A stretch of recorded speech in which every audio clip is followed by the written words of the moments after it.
할렐루야. 오늘 하루도 하나님의 평강이 오늘 우리의 모든 심령 가운데 함께 하시기를 주님의 이름으로 축복합니다.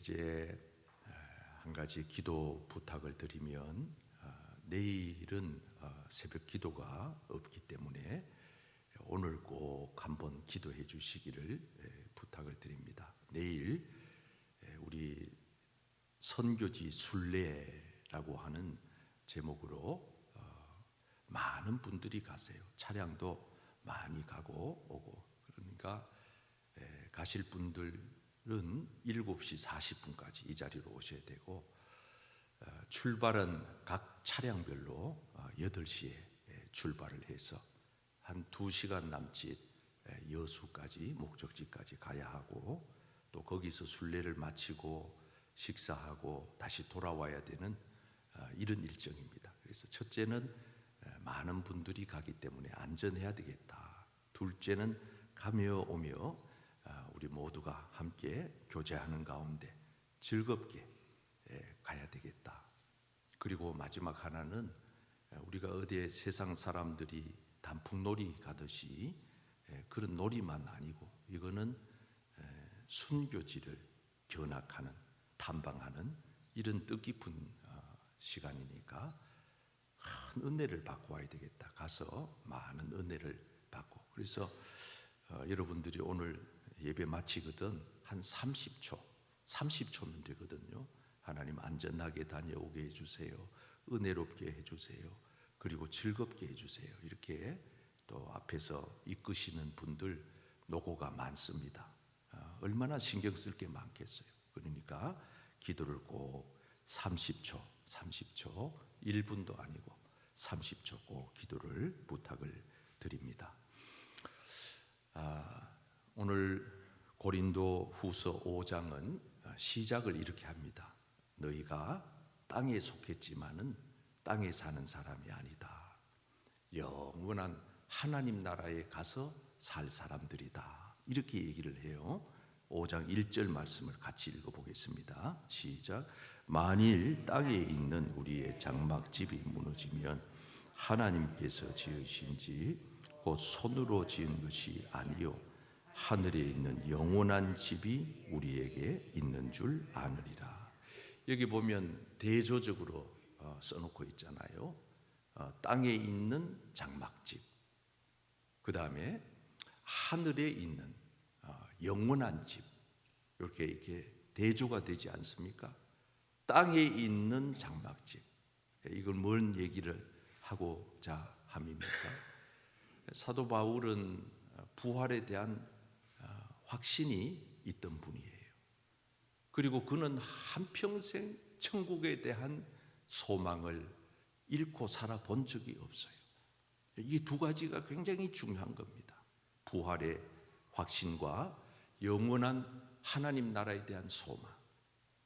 이게 진짜 우리 신앙인들의 마지막까지 붙들어야 될 믿음이거든요. 이게 여러분, 우리는 이 세상에 속해서 이 몸을 가리켜 장막이라 그럽니다. 장막.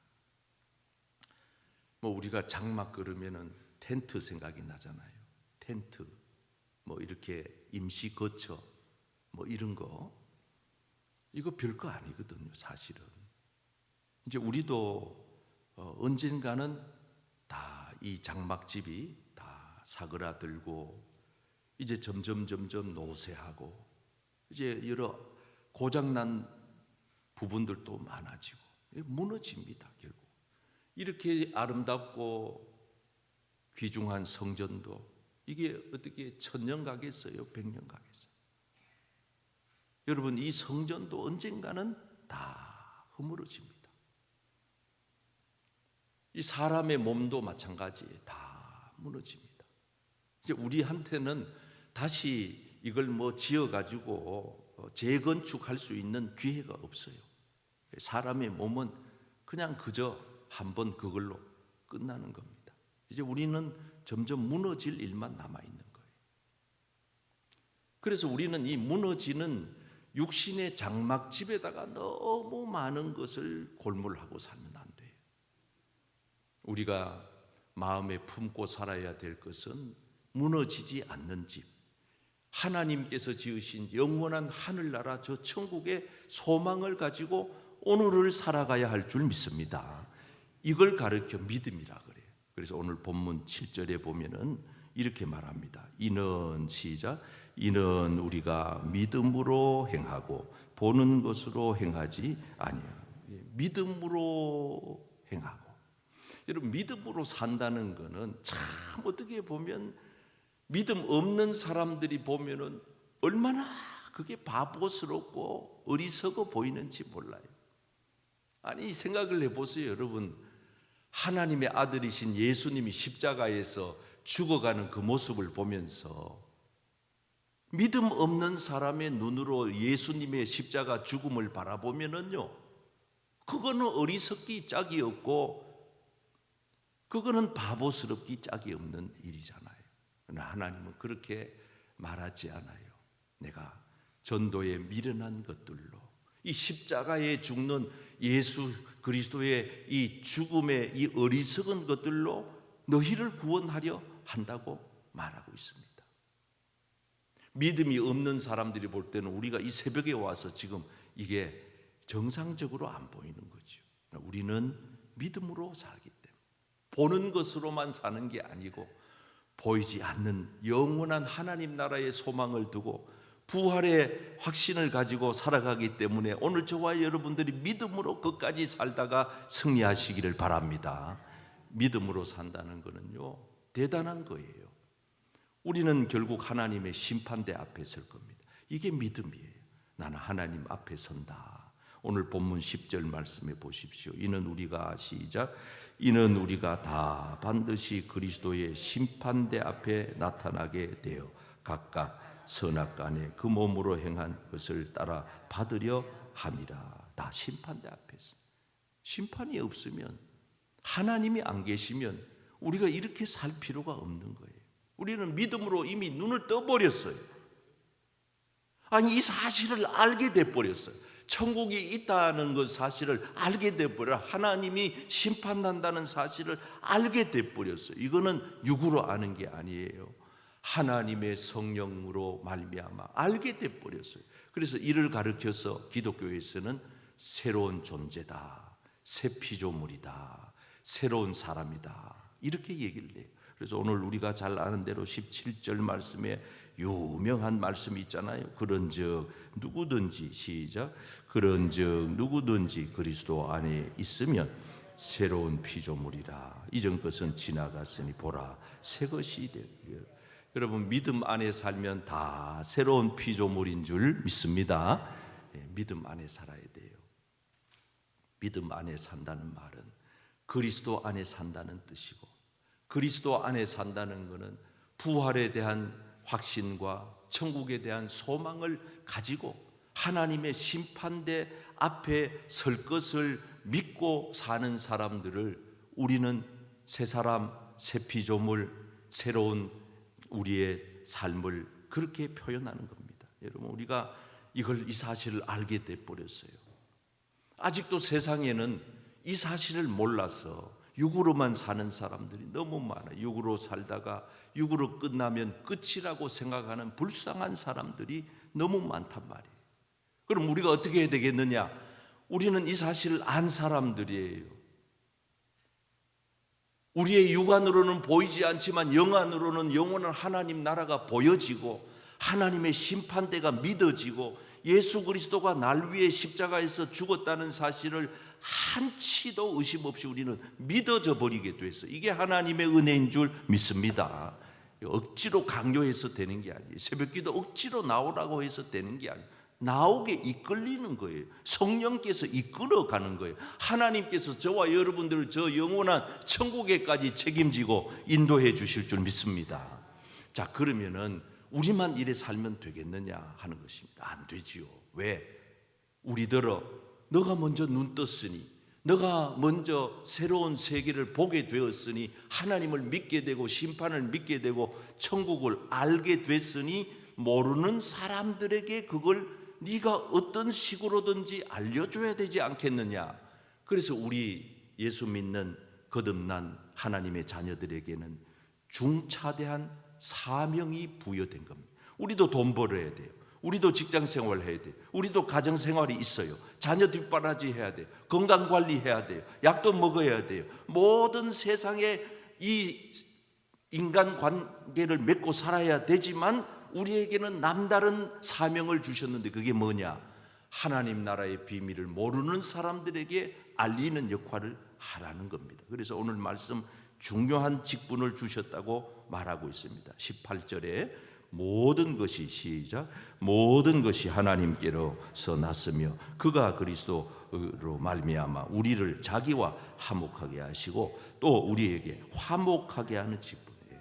우리는 중요한 하나님으로부터 미션, 사명을 부여받았어요. 이거는 하나님과의 화목이 이루어지지 않는 사람들은 알지 못하는 미션이에요. 놀라운 사명이에요. 이게 뭐냐 하면은 하나님께서 우리에게 하나님과 우리가 화목하게 되었고 한 사실을 이 세상에 나가서 많은 사람들에게 하나님과 사이를 관계를 회복시키는 역할을 우리더러 하라는 거예요. 하나님과 멀어져 있던 사람들, 하나님과 원수진 사람들, 하나님 없이 살다가 지옥으로 간 사람들에게 우리가 중재자 역할을 하라는 겁니다. 뛰어들어서 하나님은 이런 분이고 예수님을 보내셨고 천국은 있고 부활도 있으며 죄 지은 자는 예수 믿으면 죄 사함 받고 영원한 천국으로 들어갑니다. 이 사실을 이 모르는 사람들에게 가서 중매쟁이 역할을 하라는 것입니다. 그래서 오늘 말씀 19절에 보면은 화목하게 하는 말씀을 우리에게 부탁하셨다. 얼마나 정중한 표현입니까? 읽어봅시다. 시작. 곧 하나님께서 그리스도 안에 계시사 세상을 자기와 화목하게 하시며 그들의 죄를 그들에게 돌리지 아니하시고 화목하게 하는 말씀을 우리에게 부탁하셨네. 얼마나 정중하세요. 아니 뭐 부탁해 명령하면 되는데 해! 안 하면 안 돼! 이리 해도 되는데 부탁할게. 아무개 목사야, 아무개 성도야, 아무개 누구야, 내가 부탁한다. 너가 세상에 나가거든 믿지 않는 시아버지한테 말해줘. 하나님은 좋은 분이라고, 사랑이 많은 분이라고, 하나님은 천지 만물을 창조한 분이라고. 네가 가서 저 불도가 심한 너희 시어머니한테, 안 믿는 너희 자식들한테 네가 가서 좀 말해주면 안 되겠니? 내가 부탁할게. 그래서 너 천국에 데리고 들어와라. 놀라운 말씀을 하시는 겁니다. 여러분, 저와 여러분들이 화목의 도구가 되기를 축복합니다. 자, 성경에 보세요. 우리가 화평하게 하는 자라야 하나님의 아들로 인정받아요. 그때에서야 내가 정말 예수쟁이네. 언제? 화평하게 할 때. 하나님과 화평한 것으로만 만족하지 말고 나를 통해서 누군가가 하나님과 화평하게 되는 역사를 일으킬 때, 그럴 때에 우리가 드디어 저 사람이 정말 예수쟁이구나, 하나님의 백성 맞네, 인정을 받게 된다는 거예요. 할 수만 있으면 너희는 모든 사람들과 더불어서 화목하라는 거예요. 자, 욥기 22장 읽어요. 시작. 너는 하나님과 화목하고 평안하라. 그리하면 복이 내게 임하리. 여러분, 하나님과 화목하게 지내시기를 바랍니다. 이웃과도 화목하게 지내시기를 바랍니다. 하나님께서 우리에게 주신 미션이에요. 그래서 예수 믿는 사람들은 거치는 사람이 있으면 안 돼요. 가능하면은 모든 걸 너그럽게 이해하고 용서하고 관용하고 품어주면서, 그래서 원수 맺고 살면 안 돼요. 툭 털어야 돼요. 다 거치는 사람이 가정에도 화목해야 돼요. 교회도 화목해야 돼요. 나라와 민족도 이 선거 끝났는데 아직도 각을 세워 이러면 안 돼. 서로 미워하면 안 돼. 여와 야가 하나가 되고 화목하고 정책을 통하여서 경쟁을 하고, 이래서 우리 나라가 화목의 영이, 화평의 영이 이 나라 가운데 가득 채워지기를 축복합니다. 어떤 분열의 영도, 어떤 사탄 마귀도, 미움과 시기, 질투, 다툼, 이런 영들은 다 악한 영이에요. 우리 마음속에 주님 주신 화평으로 오늘 한 날도 여러분들의 삶의 자리자리마다 주님의 평화가 이루어지기를 예수님의 이름으로 축복합니다.